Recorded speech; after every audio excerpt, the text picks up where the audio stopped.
Magandang gabi po. Kung bibigyan ako ng pagkakataon na makasama ang isang makasaysayang Pilipino sa loob lamang ng isang araw, ang pipiliin ko si Jonalyn Mel Talaman, ang aking kapatid na babae, kapatid ko sa nanay. Noong nag-aaral pa ako doon sa Zamboanga del Sur, nag-aaral ako ng senior high school.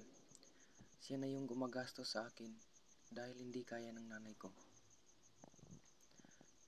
Hanggang sa nakapagtapos ako ng senior high school, gusto niya dito na lang daw kami manirahan kasi para mabuo kami at para pag may kailangan, nabibigay niya agad kasi malapit lang. Kaya ko pinili si Jonalyn Mel Talaman kasi kahit may pamilya na rin siya, sinusuportahan niya pa rin ako sa aking pag-aaral ngayon.